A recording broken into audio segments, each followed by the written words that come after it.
Nang hapon na iyon ay maagang umuwi si Aling Lara. Isa itong guro sa elementarya. Dumaan muna ito sa inuupahang bahay ni Kathy, upang iabot sa dalaga ang pera na benta sa ulam na dinala nito sa school. Kathy, tawag ng babae sa dalaga. Kanina pa ito kumakatok sa labas ng pinto, pero walang tugon mula sa dalaga. Kathy.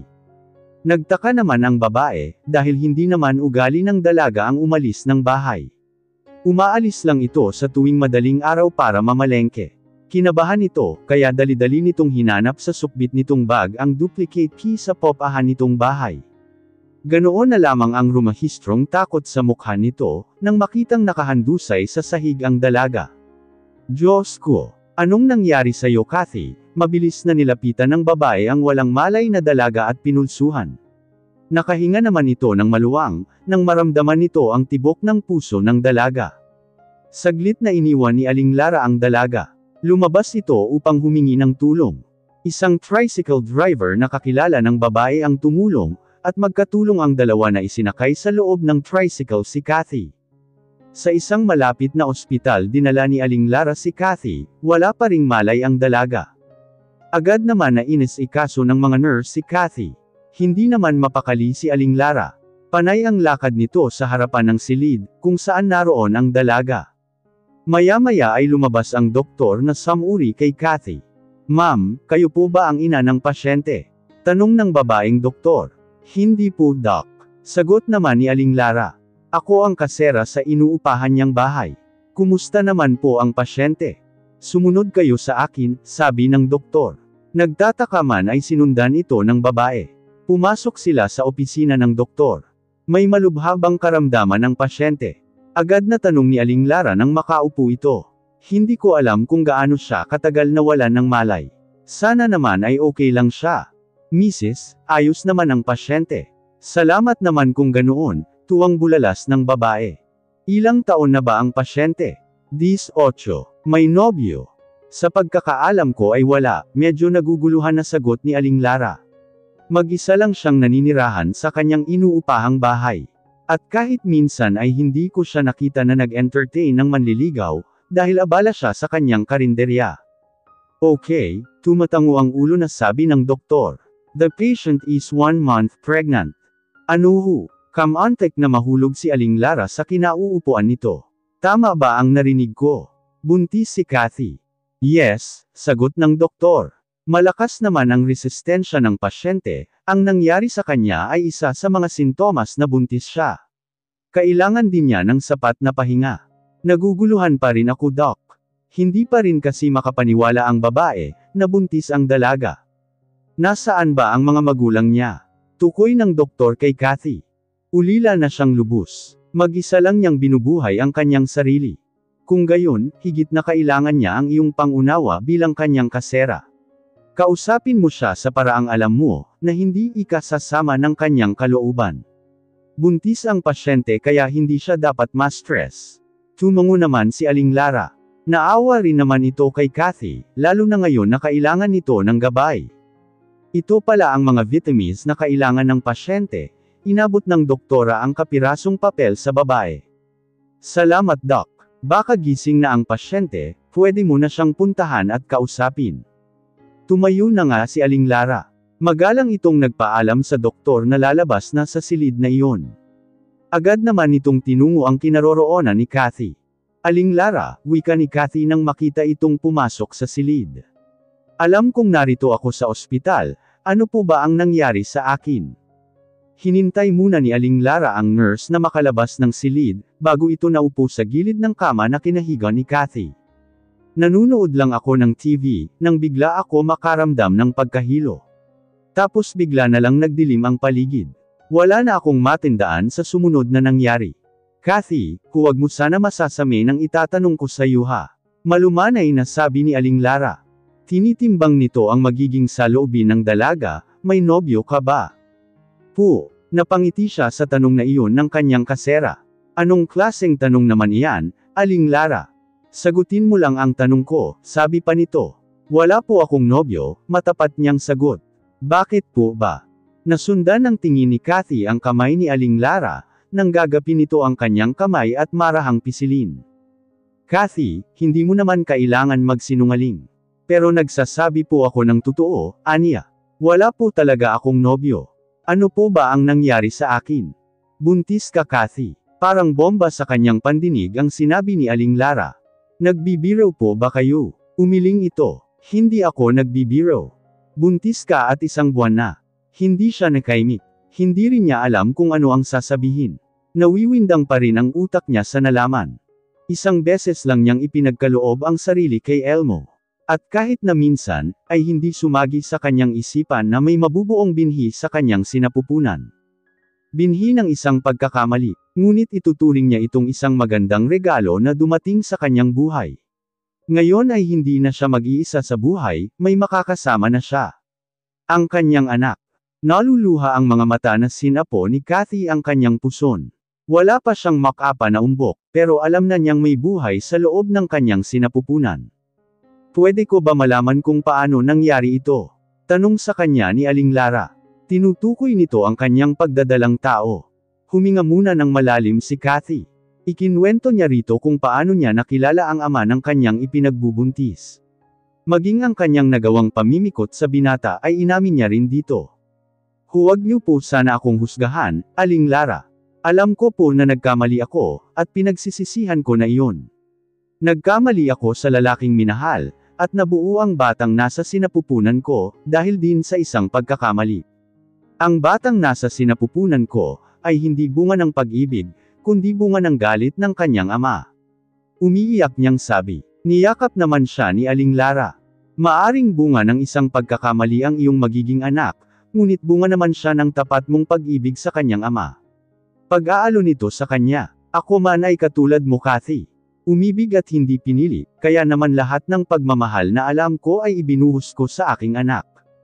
At huwag kang mag-alala, tutulungan naman kita. Ang mapapayo ko lang sa iyo ay mahalin mo ang iyong anak, maging mabuti kang ina sa kanya. Maraming salamat po, humihikbing sabi niya. Ipinapangako ko na hindi ko pababayaan ang magiging anak ko. Mamahalin ko siya ng higit pa sa buhay ko. Nang hapon ding iyon ay pinayagan na makauwi si Kathy. Pinakinggan niyang mabuti ang lahat ng bilin sa kanya ng OB-GYN. Mga dapat at hindi niya dapat gawin. At maging sa pag-inom ng mga vitamins niya. Hindi pa rin tumigil si Elmo sa paghahanap kay Kathy. Pabalik-balik siya sa school upang magtanong. Ginalugad din niya ang mga bahay ng mga naging kaibigan nito sa school, at maging ang bahay ng mga lalaking nagtangkang manligaw dito. Ngunit wala ring alam ang mga ito. Bagamat nakatanggap siya ng money order na nanggaling sa Santa Ana, Maynila, ay nagbaka sakali pa rin siyang puntahan ang dalaga sa Barrio Amaya. At agad na hinanap niya si Mang Esteban, at napag-alaman niyang nanggaling nga roon si Kathy 4 na buwan na ang nakaraan, para ibenta lamang ang kapiraso nitong lupa, kasama na ang dampa. Tinanong niya ang matanda kung may nalalaman ba ito, kung saan niya maaring matagpuan si Kathy, ngunit gaya ng kanyang inaasahan ay wala rin itong alam. Bigo siyang muling nagbalik sa Maynila. 6 na buwan na ang tiyan ni Kathy, at talagang hindi na maitago iyon.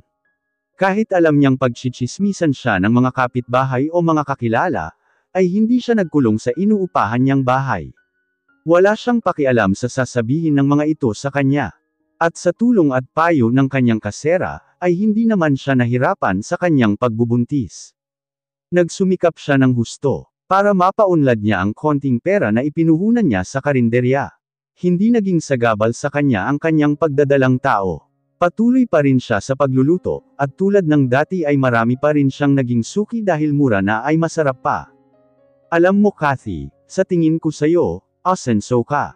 Napakasipag mo kasi, wika ng isang empleyada ng LM Hotel, isang tanghaling bumili ito ng ulam sa kanya. Kailangan ko lang ho talagang magsipag. Wala na ho akong ibang maasahan sa buhay, dahil ulila na ako. At ang ama naman ng magiging anak ko, ay siguradong may asawa na ngayon, nakangiti pa niyang sabi, kahit na ang totoo ay nalulungkot siya. Ayaw niya lang ipakita ang totoong nararamdaman niya. Ilang buwan na nga pala iyang tiyan mo? Tanong pa nito sa kanya. 6 na buwan na po. Napakabata mo pa para maging isang ina. Pero huwag kang mag-alala, tutulungan ka namin. Basta tumawag ka lang sa akin pag may kailangan ka. Maraming salamat ho sa inyo. Gumagaan ang pakiramdam ko. Kapag nakakausap kayo, para na rin kasi akong nagkaroon ng kapatid na nakatatanda sa akin, matapat niyang sabi. Napapayag ni Elmo si Monica na ipagpaliban muna ang plano nilang kasal, sa usapang magbibigay siya rito ng 25,000 pesos amount for her prenatal check-up. Ngunit pagkapanganak nito, ay muli nilang pag-uusapan ang kanilang magiging kasal. Lasing ka na naman. Galit na puna ni Pamela sa anak nang mapagbuksan niya ito ng pinto sa gabing iyon. Hanggang kailan ka ba magiging ganyan ha Elmo? Balak mo ba talagang sirain ang buhay mo? Hay ma, namumungay ang mga matang bati niya sa ina. Susuray-suray na pumasok siya ng bahay. Matagal nang nasira ang buhay ko, simula nang iwanan ako ni Kathy, ma. Inis na sumunod si Pamela sa anak. Araw-araw mo hinahanap ang ayaw magpakita sa'yo. Samantalang nariyan naman si Monica. Kung wala ka ng pag-ibig sa kanya, kahit sa magiging anak mo na lang maging responsable ka naman. Hindi ko naman pinababayaan si Monica. Sama-sama naman ako sa kanya sa tuwing nagpapa-check up siya. Ibinibigay ko ang lahat ng kailangan niya. At ang kumpanya ay hindi ko rin naman pinababayaan. Pangangatwiran pa ng binata, bago pabagsak na nahiga sa sofa. Pero hindi pa rin yun sapat anak. Inaamin ko, hindi ko gusto si Monica para sa'yo, pero madalas mo siyang ipagtanggol sa akin noon. At nang malaman ko na dinadala niya sa kanyang sinapupunan ang aking kauna-unahang apo, unti-unti ko na rin tinanggap sa puso ko si Monica, alang-alang sa apo ko. Can you leave me alone ma?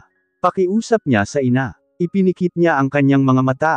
Araw-araw na lang sila nagtatalo ng kanyang ina. Napasapo sa noo si Pamela. Good Lord, Elmo. Hindi ko na alam kung ano ang gagawin ko sa'yo. Ayusin mo ang sarili mo. Malapit ka na maging ama. At ikaw mismo ang nagsabi, na ayaw mong matulad ang anak mo sa nangyari sa inyong magkapatid. Ma please. Fine. Pagsuko ni Pamela sa anak. Umalis ito ng sala at nagtungo sa sariling silid.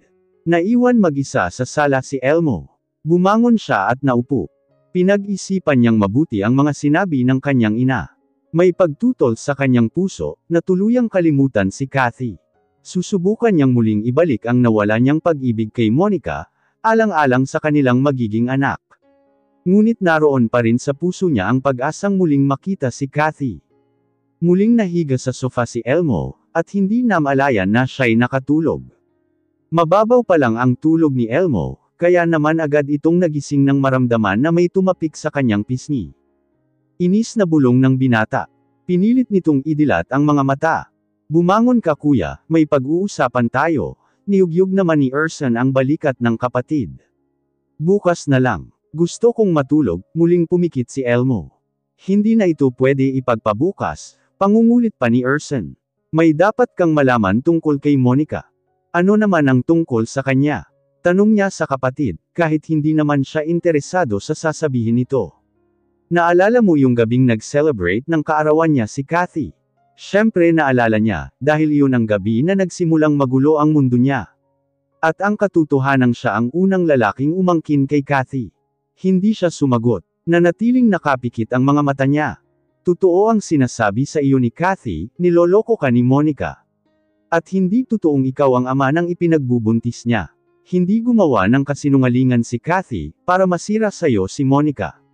Bigla ang mulat ng kanyang mga mata sa narinig. Tila nawala ang espiritu ng alak sa kanyang katawan. Bumangon siya at naupo sa sofa. Totoo ba ang sinasabi mo? Tanong niya. Naupo sa tabi niya ang kapatid.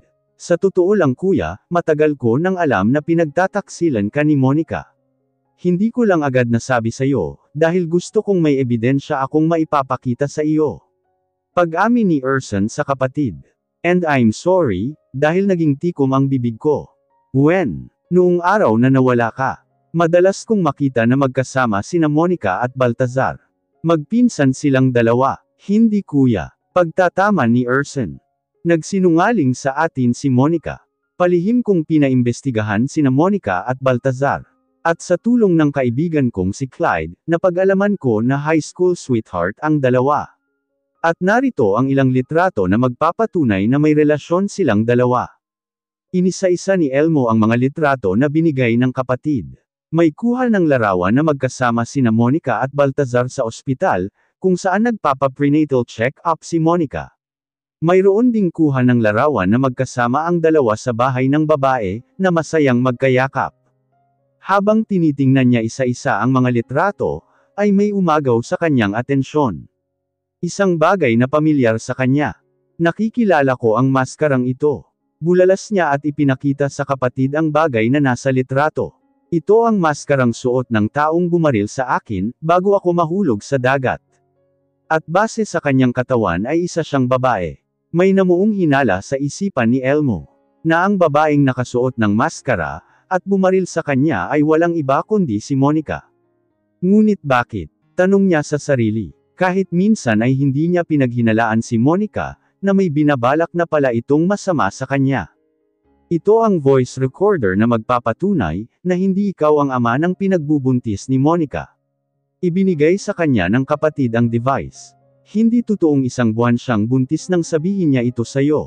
Dahil ang totoo, 2 buwan na ang bata sa sinapupunan niya. Tinakot ni Monica ang kaibigan nitong Oak-Jine, na gawing peke ang resulta ng ultrasound nito. Wait, nakataas ang isang kamay ni Elmo. Naguguluhan pa rin ako. Papaano itong nagawa sa akin ni Monica, nang hindi ko man lang nalalaman? Dahil noon ay nabulag ka ng iyong pag-ibig sa kanya. Kaya nga sinundan agad kita sa bahay ni Monica, nang malaman ko na umalis ka, dahil alam kong mapapahamak ka. Ngunit ang nangyari ay nalagay sa peligro ang buhay ni Kathy. Nakaramdam siya ng habag kay Kathy. Pinagsalitaan niya ito ng hindi maganda, at pinagbintangan pa na gumagawa ng mga kasinungalingan, para hadlangan ang balak niyang pagpapakasal kay Monica. May tape recorder din dito na naglalaman ng mga pag-uusap ng dalawa sa telepono. Kaya kanila gustong tapusin, ay para makuha ni Monica ang perang manggagaling sa life insurance mo. At ito pa, isang magaling na IT specialist si Baltazar Magno. At napatunayan ko na siya ang nagbabalak sumubok mag-hack sa system company natin. Siya ang nagnakaw ng iyong identity online. Sa pangatlong pagkakataon, binalak kanila muling tapusin. Ngunit nabago ang plano nila nang mabuntis si Monica. At sa araw mismo ng inyong magiging kasal, ay doon kanila tatapusin. Mahabang paliwanag pa ng kanyang kapatid. At si Kuya Prince, siya ang nagpaimbestiga sa iyong pagkawala. Magkasama kaming pumunta sa Isla Gilligan para hanapin ka. At sa CCTV footage na napanood namin kahapon, si Monica nga ang babaeng bumaril sa iyo, habang naglalayag ka sakay ng service ferry na maghahatid sa iyo sa isla. Sapat na iyong dahilan, para paniwalaan niya ang mga sinasabi ng kanyang kapatid, laban sa dating nobya. Magsasampa ako ng kaso sa kanilang dalawa. Dapat lang nilang pagbayaran ang mga ginawa nilang pagtatangka sa buhay ko. At ang mga panloloko na ginawa sa akin ni Monica. Mariing wika niya. Dala ng galit ay kinuyumos niya ang ilang litrato na nasa kamay niya. Ika-20 ng Oktubre taon 2014 nang magsilang si Kathy. Isang napakalusog na batang babae. 7.3 pounds ito. At sumikdo ang dibdib niya, nang makita ang anak dahil kahawig na kahawig ito ng ama. Hindi niya napigilan ang mapaluha, nang itabi sa kinahihigaan niyang hospital bed ang anak. May ngiti sa labi na maingat niyang hinaplos ang mukha ng anak. Mahal na mahal kita anak, sabi niyang lumuluha. Hindi man natin kasama ang iyong ama, ipinapangako ko sa iyong bubusugan kita ng pagmamahal. Patawarin mo ako anak, dahil naging bunga ka ng galit ng iyong ama. Ngunit biyaya ka sa akin ng Panginoon, na dapat ay ingatan at mahalin na higit pa sa buhay ko. Napatingin siya sa bumukas na pinto. Nakita niya si Aling Lara. Bakas sa mukha nito ang tuwa, nang makita sila ng kanyang anak.